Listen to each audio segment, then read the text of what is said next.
إن الحمد لله نحمده ونستعينه ونستغفره ونؤمن به ونتوكل عليه ونعوذ بالله من شرور أنفسنا ومن سيئات أعمالنا من يهده الله فلا مضل له ومن يضلل فلا هادي له وأشهد أن لا إله إلا الله وحده لا شريك له وأشهد أن محمدا عبده ورسوله صلى الله عليه وعلى آله وصحبه أجمعين من يطع الله ورسوله فقد رشد واهتدى ومن يعص الله ورسوله فقد ضل وغوى فإنه لا يضر إلا نفسه ولا يضر الله شيئا أما بعد فإن أصدق الكلام كلام الله وأحسن الهدي هدي محمد صلى الله عليه وسلم وشر الأمور محدثاتها وكل محدثة بدعة وكل بدعة ضلالة وكل ضلالة في النار أعوذ بالله من الشيطان الرجيم بسم الله الرحمن الرحيم يا أيها الذين آمنوا كلوا من طيبات ما رزقناكم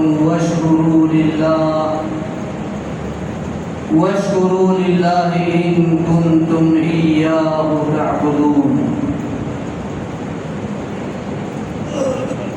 انتہائی قابل عزت احترام حاضرین مجلس، ہر قسم کے تعریف، حمد و ثنا، بڑائی، کبریائی اللہ تبارک و تعالی احکم الحاکمین، خالق کائنات، جو ذات میں، صفات میں، افعال میں یکتا ہے، اکیلا ہے، وحدہ لا شریک ہے، اسی اللہ کے لیے ہر قسم کے حمد و ثنا، صلاۃ و سلام سید الاولین والآخرین، رحمت للعالمین، سید ولد آدم حضرت محمد رسول اللہ صلی اللہ علیہ وآلہ وسلم کی ذات گرامی پر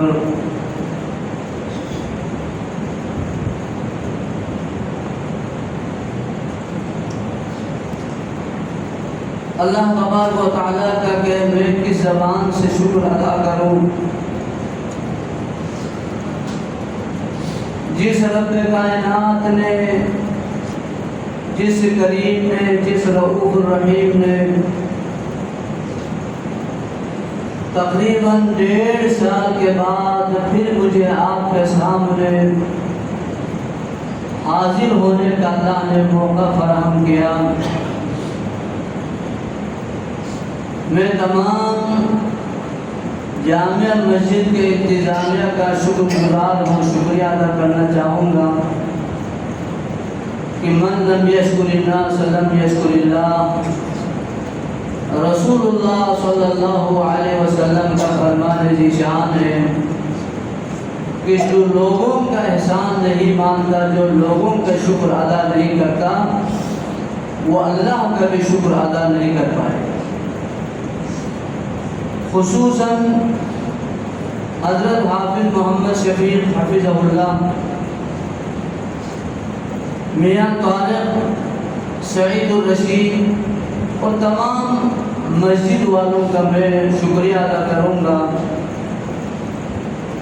جس محبت، جس مہربانی اور جن دعاؤں کا آپ نے سلسلہ جاری رکھا،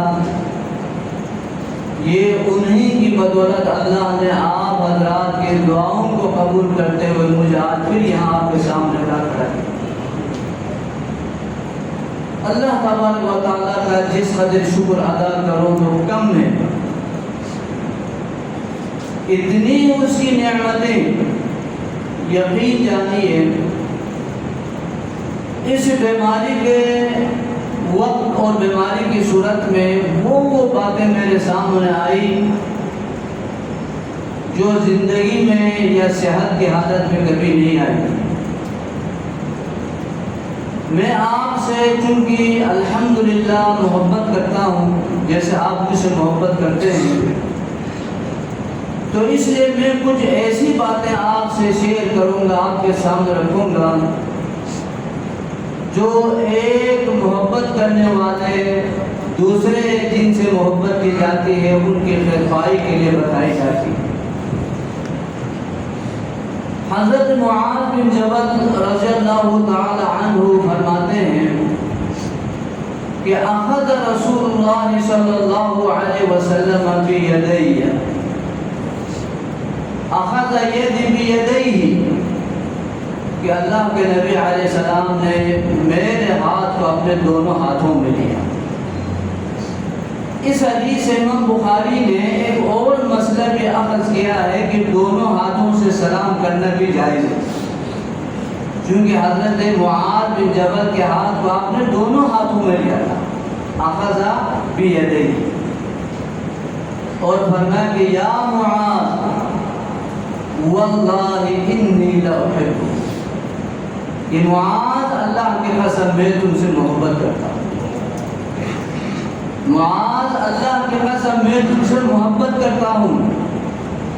اور حضرت معاذ بن جبل رضی اللہ تعالی عنہ ان صحابہ کرام میں سے ہے جو بے شمار خصوصیات سے متصف تھے، اور ایک حدیث میں جہاں آپ نے یہ فرمایا کہ ارحم امتی امت ابو بکر واشدهم لامر اللہ عمر، اسی حدیث میں آگے جا کر آپ نے فرمایا کہ وَأَعْلَمُهُمْ بِالْحَلَالِ وَالْحَرَامِ مُعَاذ بن جبل، صحابہ میں سے سب سے زیادہ حلال اور حرام کی پہچان، حلال اور حرام کے مسائل میں سب سے زیادہ جو علم اور معرفت حاصل ہے وہ معاذ بن جبل ہے۔ آپ نے کہا واللہ انی لاحبک، معاذ اللہ کے قسم میں تم سے محبت کرتا ہوں۔ اور آپ کو یہ بھی بتاؤں ایک سلسلہ حدیث کے حوالے سے، ایک حدیث کی قسم جس کو مسلسل کہا جاتا ہے، مسلسل حدیث، مسلسل حدیث وہ ہوتی ہے جس میں ایک کیفیت ایک صورت میں تمام راوی متفق ہوتے ہیں۔ اب یہاں اللہ کے نبی علیہ السلام نے حضرت معاذ کا ہاتھ تھاما، ان سے فرمایا کہ واللہ انی لاحبک، یہی صورت حضرت معاذ نے آگے حدیث بتاتے ہوئے اپنے شاگرد کا ہاتھ تھاما اور اس سے کہا کہ واللہ انی لاحبک، حتیٰ کہ آگے تک سلسلہ اسی طرح رہا کہ ہر ایک اپنے شاگرد کا ہاتھ پکڑ کر کہتے واللہ انی لاحبک، اللہ کی قسم میں تم سے محبت کر۔ اس کو مسلسل کہتے ہیں، ایک صورت اور ایک کیفیت میں سارے ایک ہی صفت سے ایک ہی طرح سے وہ حدیث آگے روایت کرتے ہیں۔ محبت کا تقاضا کیا ہے؟ آپ نے فرمایا کہ میں تم سے محبت کرتا ہوں تو لا تدعن دبر کل صلوات مکتوبہ، کہ معاذ ان کلمات کو کسی بھی فرض نماز کے بعد ترک نہیں کرنا۔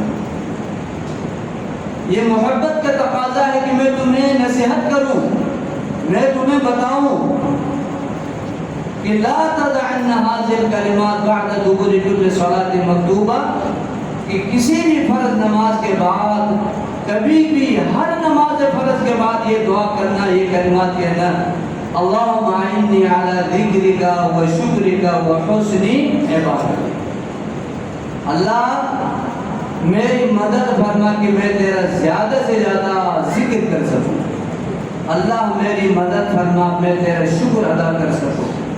اللہ مجھے تیری بندگی اور عبادت کی ہمت دے، توفیق عطا۔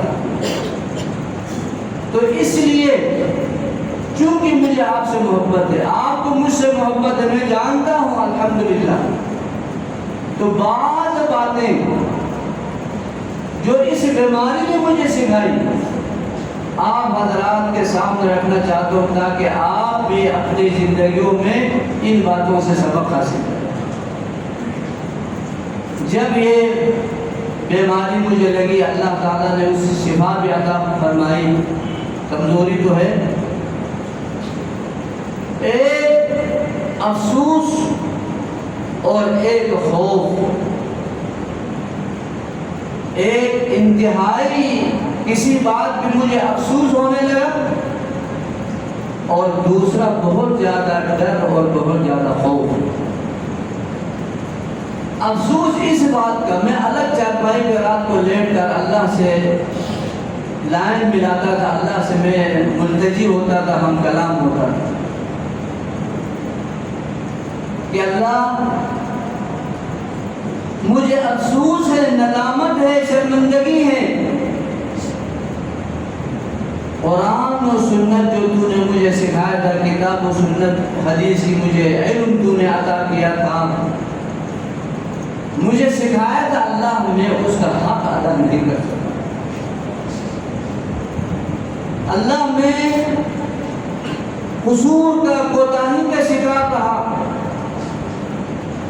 چونکہ قرآن حدیث کا علم اگرچہ ذریعہ مدارس بنتے ہیں، اگرچہ ذریعہ جو ہے اساتذہ بنتے ہیں، لیکن حقیقت میں قرآن اور حدیث سکھانے والی ذات اللہ کی ذات۔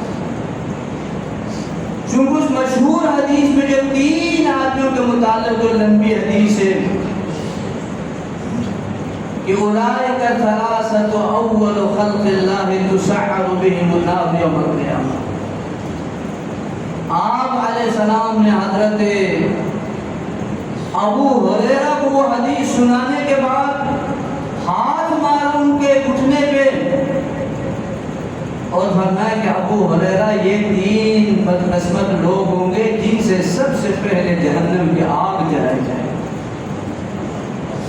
ان میں سے کون؟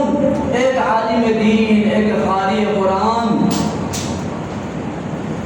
لیکن جو بات میں آپ سے شیئر کرنا چاہتا ہوں، بتانا چاہتا ہوں، وہ یہ کہ اس عالم سے اولین اور آخرین کے سامنے اللہ تعالیٰ پوچھے گا۔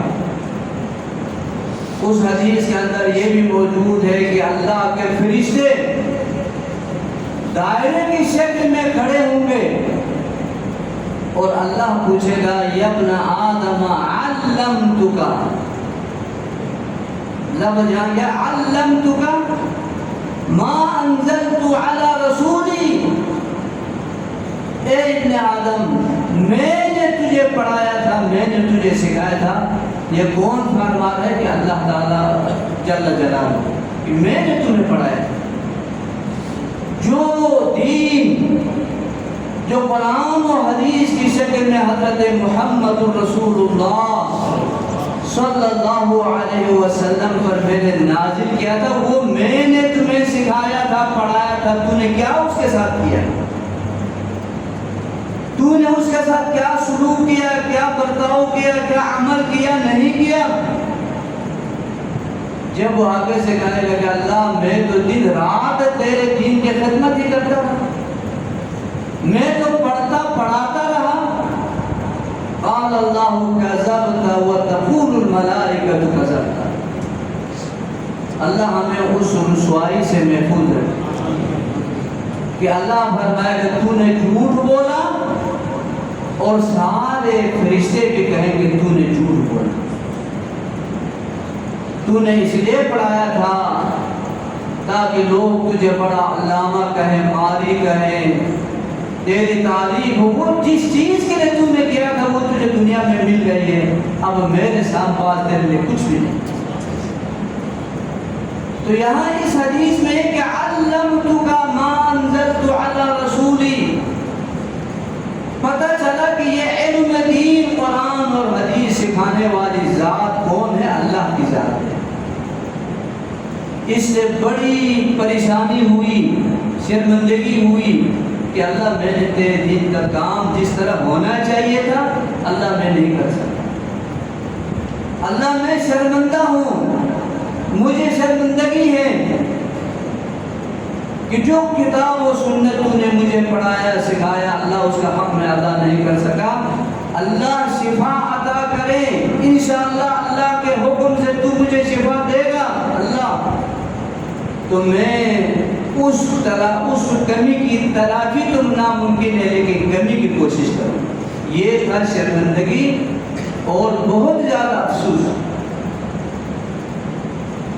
اور دوسرا خوف اور ڈر کہ اللہ میں تیرے سامنے کیا لے کر حاضر ہوں۔ میں جب اپنے اعمال کا جائزہ لیتا ہوں مجھے کوئی ایسا عمل نظر نہیں آتا جو میں تیرے سامنے لے کر حاضر ہوں۔ اللہ کوتاہی، کمزوری، میں کس منہ سے اللہ تیرے سامنے حاضر ہو جاؤں؟ میرے پاس کوئی ایسا عمل ہے ہی نہیں، کوئی بندگی نظر نہیں آتا۔ اس لیے میرے بھائیوں، میرے ساتھیوں، اللہ تعالیٰ نے جو آپ کو مجھے صحت عطا کی ہے اس کی قدر کرے۔ واللہ ایک لمحے میں پاؤں تلے سے زمین نکل جاتی ہے۔ یہ دنیاوی شور شرابے، یہ بھول بھلیاں جس میں ہم لگے رہتے ہیں، اصل جو زندگی ہے اسے ہم بھول جاتے ہیں، آخرت کی زندگی کو ہم بھول جاتے ہیں۔ اس لیے اپنی صحت اور اپنی تندرستی کی قدر کریں، اور قدر کس طرح کریں گے؟ اللہ تعالیٰ کی عبادت اور بندگی کریں۔ بعض جماعت نماز پڑھ کے اللہ کے سامنے سجدہ ریز ہو کر مجھ سے پوچھئے کہ میں 1.5 سال تک کس طرح تڑپتا رہا کہ میں بعض جماعت نماز پڑھ نہیں سکا۔ میں کیمرے میں دیکھتا رہتا تھا کہ لوگ مسجد میں جا رہے ہیں، مسجد سے نکل رہے ہیں، ندامت اور شرمندگی کے آنسو میرے آنکھوں سے جاری رہتا تھا۔ اس لیے نعمت، جو صحت سب سے بڑی نعمت ہے، سب سے بڑی نعمت جو میرے اور آپ کے پاس ہے وہ صحت کی نعمت ہے۔ اللہ تعالیٰ کی تو اتنی نعمت ہے، وَمَا بِكُم مِّن نِّعْمَةٍ فَمِنَ اللَّهِ ثُمَّ إِذَا مَسَّكُمُ الضُّرُّ فَإِلَيْهِ تَجَأْرُونَ، کہ میرے بندو یہ یاد رہے کہ جتنی تیرے پاس نعمتیں ہیں چھوٹی بڑی وہ سب کے سب اللہ کی طرف سے۔ وَمَا بِكُم، ما عام ہے، جتنی نعمتیں، کوئی نعمت جو انسان تجھے حاصل ہے وہ اللہ کی طرف سے ہے۔ تجھے صحت کی نعمت ہو، تیرے پاس مال و دولت کی نعمت ہو، اولاد کی نعمت ہو، سب اللہ کی طرف سے ہے۔ ثُمَّ إِذَا مَسَّكُمُ الضُّرُّ فَإِلَيْهِ تَجَأْرُونَ، پھر جب تمہیں تکلیف پہنچتی ہے، جب تمہیں کوئی مصیبت سے دوچار ہونا پڑتا ہے، جب تمہیں تکلیف پہنچتی ہے تو پھر کس کی طرف رجوع کرتے ہیں؟ اسی کی طرف رجوع کرتے ہیں۔ نعمتیں اللہ کی طرف سے، مصیبتوں کے وقت جس ذات کو پکارا جاتا ہے وہ اللہ کی ذات ہے۔ اس لیے کہ اللہ کی نعمتیں، خصوصاً صحت کی نعمت، رسول اللہ صلی اللہ علیہ وسلم ایک دفعہ خوشباش گھر سے تشریف لائے۔ آپ علیہ السلام کے چہرے سے خوشی ظاہر ہو رہی تھی۔ صحابہ نے کہا کہ یا رسول اللہ آج تو بہت زیادہ آپ کے چہرے سے اطمینان اور خوشی ظاہر ہو رہی ہے۔ تو اللہ کے نبی علیہ السلام نے کہا کہ بالکل اسی طرح کہ آج میں بہت زیادہ خوش ہوں اور بہت زیادہ میری طبیعت میں نشاط ہے۔ پھر صحابہ کرام بیٹھے ہوئے ساتھی آپس میں گفتگو کرتے کرتے غنا مالداری کے بارے میں گفتگو کرنے لگے۔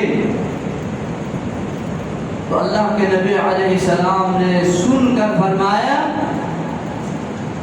کہ الغنا خیر لمن اتقى، اللہ سے ڈرنے والے انسان کے لیے مالداری بھی بہت اچھی چیز ہے، لیکن شرط کیا ہے کہ اللہ سے ڈرنے والے۔ الغنا خیر لمن اتقى والصحة خیر لمن اتقى من الغنا، لیکن مالداری سے بھی زیادہ متقی پرہیزگار انسان کے لیے صحت سب سے بڑی چیز ہے، سب سے بڑی خیر کی بات ہے۔ صحت مال سے بھی زیادہ، لیکن شرط یہ ہے کہ وہ تقوی کا والا ہو، متقی ہو، اللہ سے ڈرنے والا ہو، تو مال سے بھی زیادہ صحت انسان کے لیے بہترین اللہ کی نعمت ہے۔ بہت بڑی دولت، بہت بڑی نعمت جو صحت کی شکل ہے، لیکن جس طرح سے بخاری کی حدیث ہے نعمتانی مغبون فیہما کثیر من الناس، کہ دو اللہ کی نعمتیں انسانوں کے پاس ایسی ہیں جس کی ناقدری کر کے بہت سے انسان گھاٹے میں ہیں، نقصان میں ہیں۔ صحیح بخاری کی حدیث ہے نعمتانی مغبون فیہما کثیر من الناس، دو اللہ کی نعمتیں انسان کے پاس ایسی ہیں جس کی ناقدری کر کے، غبن کہتے ہیں کہ جو تاجر سودا خریدتے ہوئے مہنگا خریدے، مال لیتے ہوئے مہنگا لے اور بیچتے ہوئے سستا بیچے، وہ نقصان اٹھا رہا ہے۔ خریدتے ہوئے بھی نقصان اٹھا رہا ہے، فروخت کرتے بالکل الٹ، تجارت کا الٹ کام کر رہے کہ تجارت میں کیا ہوتا ہے کہ بیچتے ہوئے آپ فائدے کے لیے بیچتا ہے، نفع رکھ کے بیچتے، لیکن یہ بندہ خریدتا ہے مہنگے داموں اور بیچتے ہیں سستا، یہ غابن ہے، غبن ہے۔ تو یہاں بھی ان انسانوں کو غابن کہا، خسارے اور نقصان اٹھانے والا قرار دیا کہ جو ان نعمتوں کی قدر نہیں کرتے۔ وہ دو نعمتیں کیا کہ الصحت والفراغ، الصحت والفراغ، ایک صحت اور ایک فارغ وقت۔ یہ فراغت بھی انسان کے لیے اللہ کی طرف سے نعمت ہے کہ وہ اللہ کی عبادت اور بندگی کر سکتا ہے۔ اس کے بعد ٹائم ہے جماعت سے نماز پڑھنے کا، اس کے بعد صلہ رحمی کا ٹائم ہے، اس کے بعد ماں باپ کے ساتھ اچھا سلوک کرنے کا ٹائم ہے۔ ورنہ بعض انسان کو اللہ ایسی سزا دیتا ہے کہ اس کے پاس وقت ہی نہیں ہے، فرصت ہی نہیں ہے، نماز پڑھنے کا وقت نہیں، صلہ رحمی کا وقت نہیں، نیکیاں کرنے کا وقت نہیں۔ یہ بھی اللہ کی طرف سے سزا ہوگی۔ ایک حدیث میں اللہ کے نبی علیہ السلام نے حدیث قدسی اللہ سے نقل کیا اور اللہ سے روایت کی، قال اللہ یا ابن آدم تفرق لعبادتی املأ صدرک غنا، اے آدم کے اولاد، اے اولاد آدم، میری بندگی میری عبادت کے وقت نکال، فارغ ہو جا، دل لگا کے جستجو کے ساتھ میری بندگی کر، عبادت کر۔ املأ قلبک غنا، میں تیرے سینے کو تیرے دل کو مالدار بناؤں، تجھے بے نیاز کر دوں۔ وَأَسُدُّ فَقْرَكَ، تو یہ نہ سمجھو کہ تو جو تب دو کر رہا ہے، محنت کر رہا ہے، کوشش کر رہا ہے، اسی لیے تیری غربت اور تیرا فقر و فاقہ ختم ہونا نہیں، بلکہ میں تمہارے فقر و فاقہ غربت کو ختم کروں۔ لیکن شرط یہ ہے کہ تو تیرے پاس میرے لیے وقت ہو، فراغت ہو، دل لگا کر جستجو کے ساتھ میری بندگی عبادت کرے، تو ایک تو میں تیرے دل کو غنی کر دوں، چونکہ مال سے کوئی غنی نہیں ہوتا، غنی ہوتا ہے دل کا غنی۔ لیس الغنی بالمال انما الغنی غنی النفس، مال سے کوئی مالدار نہیں ہوتا، مالدار کون ہے، غنی کون ہے، جس کا دل غنی ہو۔ تو میں تمہیں غنی کر دوں گا، تیری غربت تمہیں ختم کر دوں گا۔ وَإِلَّا اگر تیرے پاس ٹائم نہیں ہے، وقت نہیں ہے بندگی کے لیے، دل نہیں لگتا تیرا، تو املأ یدیک شغلا، میں پھر تمہارے دونوں ہاتھوں کو کام سے بھر دوں گا۔ صبح شام دن رات پورا ٹبر لگا ہوا ہے، کام کام کام۔ یہ اس غفلت کی سزا ہوتی ہے جو اللہ کی عبادت اور بندگی میں اس سے سرزد ہوئی، اس کے بعد وقت نہیں ہے، جماعت کے لیے ٹائم نہیں ہے، تو اللہ اس کے دونوں ہاتھوں کو کاموں سے بھر دیتا ہے۔ لیکن وَلَا أَسُدُّ فَقْرَكَ، تیری غربت فقر و فاقہ کو میں ختم نہیں ہونے دیتا۔ لگا ہوا ہے سارا، پورا خاندان لگا، پورا گھرانہ لگا ہوا ہے، سب کام میں لگے ہوئے ہیں، لیکن غربت ایسی ہے کہ جو ختم ہونے کا نام نہیں لیتا۔ یہ سزا ہوتی ہے۔ اس لیے فارغ وقت بھی اللہ کی نعمت ہے کہ بندہ اللہ کی بندگی کرے، اللہ کی عبادت کرے۔ میں اور آپ اگر آخرت کو پیش نظر رکھے، ہم دنیا کے لیے نہیں بلکہ قیامت کے لیے، آخرت کمانے کے لیے اگر ہم کام کریں، عبادت بندگی کریں، محنت کریں، ہمارے سامنے آخرت ہو دنیا نہ ہو، ہر کام میں اللہ کی رضا، ہر کام میں اللہ کا منشا، اللہ کی مرضی کو سامنے رکھے، تو دنیا ذلیل و خوار ہو کے آپ کے قدموں میں گر پڑی۔ یہ بھی رسول اللہ صلی اللہ علیہ وسلم کے حدیث پاک میں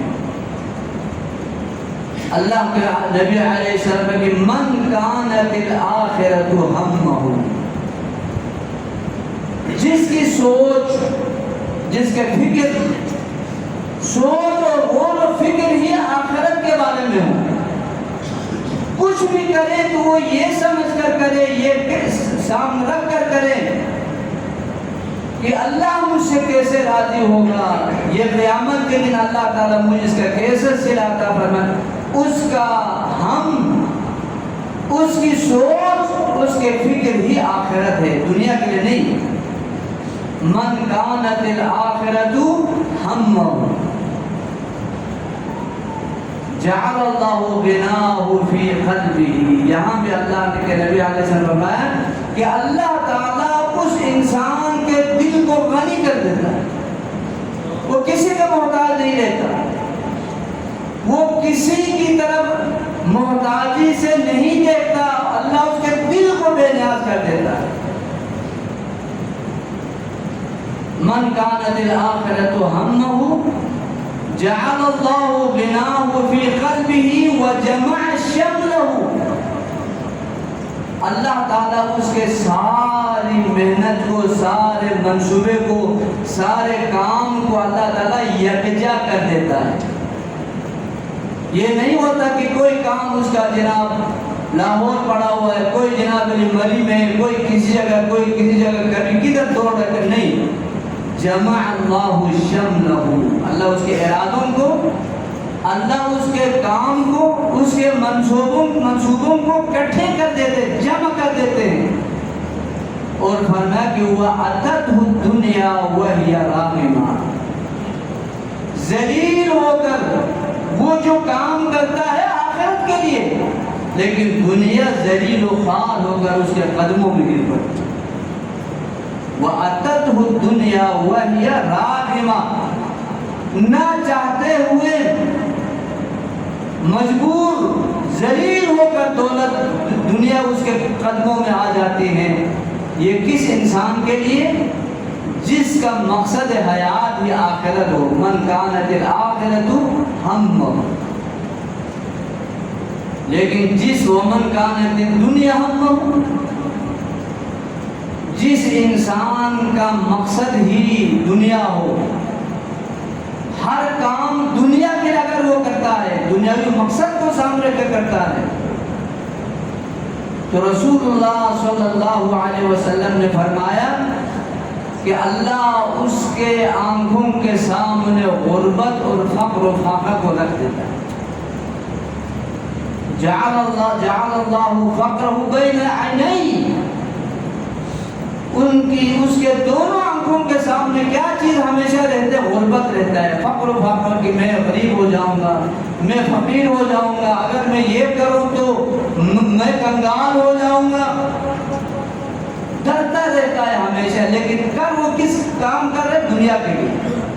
وَمَنْ كَانَتِ الدُّنْيَا هَمَّهُ جَعَلَ اللَّهُ فَقْرَهُ بَيْنَ عَيْنَيْهِ، سامنے۔ اور وَلَمْ يَأْتِهِ مِنَ الدُّنْيَا وَفَرَّقَ شَمْلَهُ، اس کے ارادوں کو، اس کے منصوبہ جات کو، وہ جو کچھ سوچتا ہے اس سوچ کو، اس منصوبے کو اللہ تعالیٰ بکھیر دیتا ہے۔ کبھی اس کو کہیں جانا پڑتا ہے، کبھی کدھر جانا پڑتا ہے، اس کے ایک جگہ پر اللہ تعالیٰ اس کے کام کو نہیں جمع کرتے، بلکہ ادھر سے ادھر وہ بھاگتا ہی رہتا ہے۔ اتنی کوشش کرنے کے باوجود دنیا سے اللہ کے نبی نے فرمایا اتنا ہی اسے ملنا ہے جو اس کی قسمت میں لکھا ہوا ہے، کیونکہ رزق تو ماں کے پیٹ سے روح کے ساتھ جب اس جنین میں، اس بچے میں 120 دن حمل کے بعد جب روح پھونکی جاتی ہے تو یہ بھی لکھا جاتا ہے کہ دنیا میں جا کر یہ کتنا رزق کمائے۔ رزق بھی لکھا ہوا ہے، میرے اور آپ کے کوشش سے، میرے آپ کی محنت سے رزق حاصل نہیں، یہ اللہ کی طرف سے۔ ہاں محنت کا بھی حکم ہے، حصول رزق کے لیے کوشش کرنے کا بھی حکم ہے۔ اسی لیے اللہ کے نبی علیہ السلام نے فرمایا سب سے حلال ترین رزق وہ ہے جو انسان اپنے ہاتھ کی کمائی کا کھائے۔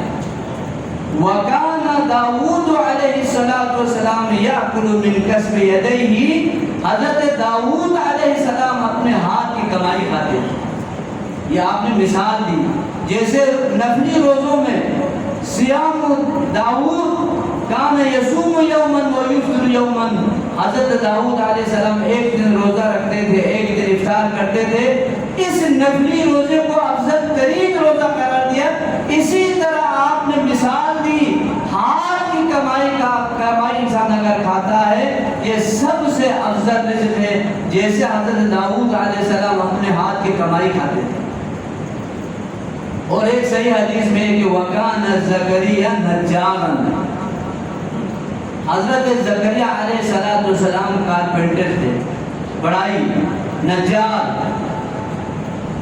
تو اس لیے کمانے کا جو حکم ہے لیکن طریقے کے ساتھ، ملنا اتنا ہی ہے کہ جتنا اللہ نے لکھا ہے۔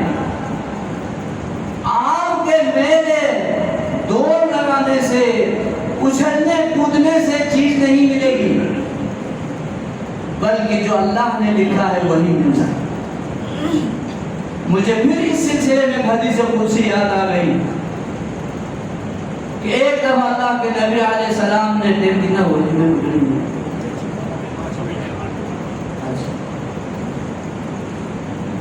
اللہ کے نبی علیہ السلام نے صحابہ سے کہا کہ ہلموا الیہ ہلموا الیہ ہلموا الیہ، آواز لگا کہ صحابہ میرے پاس جمع ہو جاؤ، میرے پاس جمع ہو جاؤ۔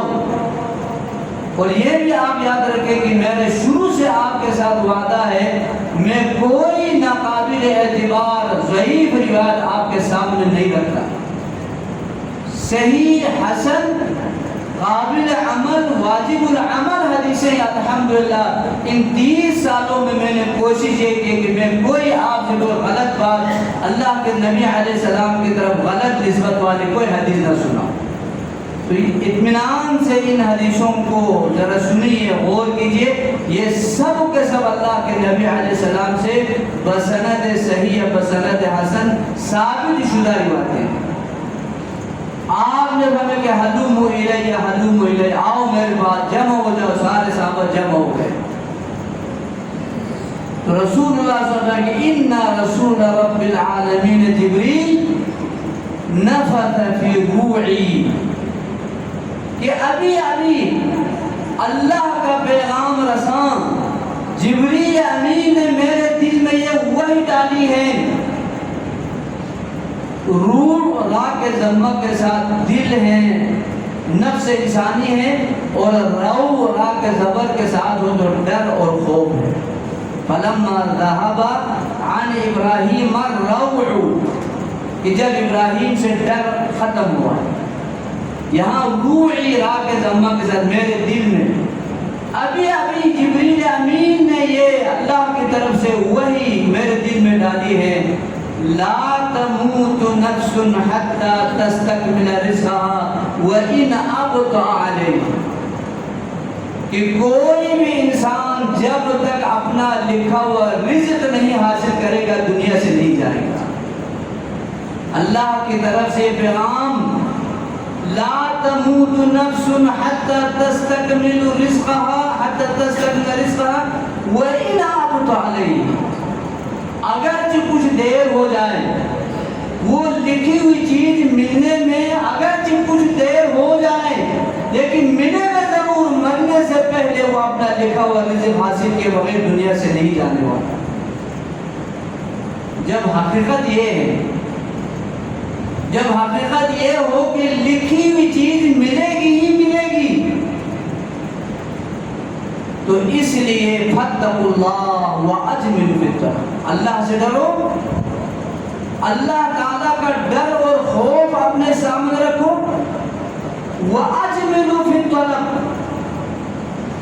اور کمانے میں، رزق حاصل کرنے میں میانہ روی اختیار کرو، ہڑبڑوں نہ جاؤ، جلد بازی کی کوشش نہ کرو، بے ہنگم شور شرابہ کر کے جلدی کر کے رزق حاصل کرنے کی کوشش نہ کرو، جو رزق لکھا ہوا ہے اسے ملنا ہی ملنا ہے۔ اس لیے وَأَجْمِلُوا فِي الطَّلَبِ، رزق طلب کرنے میں، تلاش کرنے میں میانہ روی، اچھائی، خوبصورتی کا ذریعہ استعمال کرو۔ وَلَا يَحْمِلَنَّكُمُ اسْتِبْطَاءُ الرِّزْقِ أَن تَطْلُبُوهُ بِمَعْصِيَةِ اللَّهِ فَإِنَّ اللَّهَ لَا يُنَالُ مَا عِندَهُ إِلَّا بِطَاعَتِهِ، کہ کہیں رزق ملنے میں جو ٹائم تیرے لئے لکھا ہوا ہے، اس وقت کے آنے میں، اس رزق کے حاصل ہونے میں اگر تاخیر ہو جائے، لیٹ ہو جائے، کہیں ایسا نہ ہو کہ اللہ کی نافرمانی میں تو وہ رزق حاصل کرنا شروع کر دے، کوشش کرے، کہیں رزق کے ملنے میں دیر ہو جائے، تمہیں اس بات پر نہ ابھارے کہ تم اللہ کی نافرمانی، اللہ تعالیٰ کے حکم کو پامال کرتے ہوئے اس رزق کو حاصل کرنے کی کوشش نہ کرو، چونکہ فَإِنَّ اللَّهَ لَا يُنَالُ مَا عِندَهُ إِلَّا بِطَاعَتِهِ، اللہ سے اگر کوئی چیز لینا ہے تو اللہ کی اطاعت اور فرمانبرداری کے بغیر وہ چیز نہیں ملتی،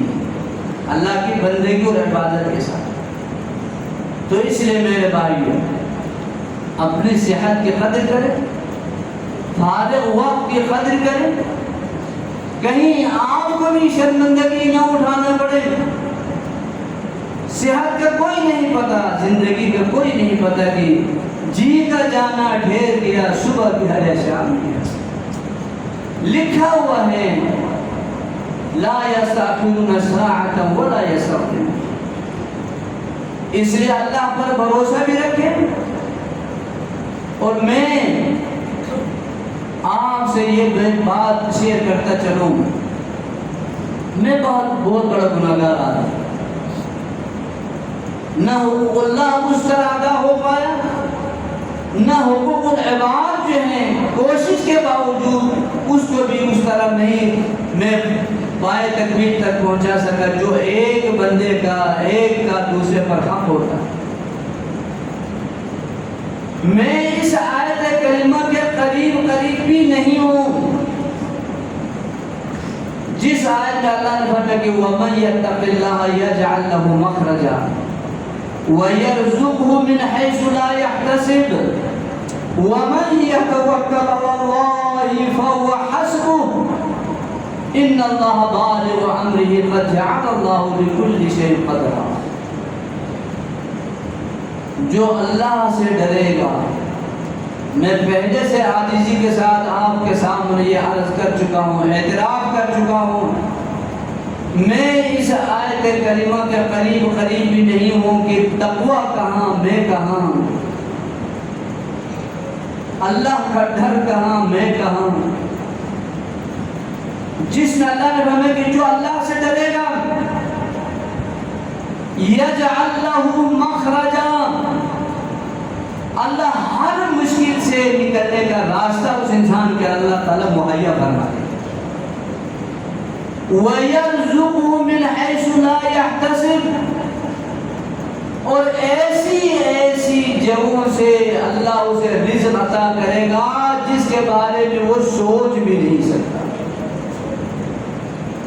وَمَن يَتَوَكَّلْ عَلَى اللَّهِ فَهُوَ حَسْبُهُ، جو اللہ پر بھروسہ کرے گا، توکل کرے گا، اللہ ہی اس کے لیے کافی ہے. میں قسم اٹھا کر کہتا ہوں واللہ باوجود میں اس کے قریب بھی نہیں ہوں، تقویٰ اور پرہیزگاری کہاں، میں کہاں، لیکن یہ ساری چیزیں مجھے بیماری کے درمیان منتقل ہوتے ہوئے یجعل لہ مخرجا. لوگ آ کر مجھ سے، ساتھی آ کر کہتے کہ آپ نے پریشان نہیں ہونا، آپ نے گھبرانا نہیں، حوصلہ نہیں ہارنا. رب کعبہ کی قسم مجھے چارانہ یعنی مائنس سے زیرو کے برابر بھی مجھے کوئی پریشانی نہیں ہوئی، میں حوصلہ نہیں ہارا، میں اللہ تعالیٰ کی رحمت سے مایوس نہیں ہوا کسی لمحے میں بھی. تو اللہ تبارک و تعالیٰ نے وہ چیزیں مجھے دکھائی. میں رات کو پھر بستر پر لیٹ کر روتا کہ اللہ مجھ جیسے گناہگار کے ساتھ تیری اتنی مہربانیاں، تیرے اتنا کرم، اتنا فضل، تو اپنے نیک بندوں کے ساتھ تیرا کیا سلوک ہوتا ہوگا، تیری رحمتوں کا نزول کس طرح ہوتا ہوگا. مجھ جیسے کمزور گناہگار انسان پر تیری اتنی مہربانی ہے. وَيَجْعَلْ لَهُ مَخْرَجًا وَيَرْزُقْهُ مِنْ حَيْثُ لَا يَحْتَسِبُ وَمَن يَتَوَكَّلْ عَلَى اللَّهِ فَهُوَ حَسْبُهُ. اللہ پر بھروسہ رکھو، اللہ تعالیٰ پر یقین رکھو. اللہ تعالیٰ مجھے اور آپ کو اللہ پر یقین کریں گے تو ہمیں اکیلا نہیں چھوڑے گا. اللہ تعالیٰ سے دعا ہے، آپ حضرات نے دعائیں جاری رکھنی ہے. اللہ مجھے ہمت دے، اللہ مجھے توفیق عطا فرمائے. میں اسی طرح آپ کے سامنے جب تک جان میں جان ہے آپ سے میں اسی طرح قرآن حدیث کے حوالے سے گفتگو کروں. اللہ ہم سب کو سننے اور سنانے کے بعد اللہ عمل کی توفیق عطا فرمائے. اقول قولی ھذا واستغفر لي ولكم ولسائر المسلمين من كل ذنب فاستغفروه انه هو الغفور الرحيم.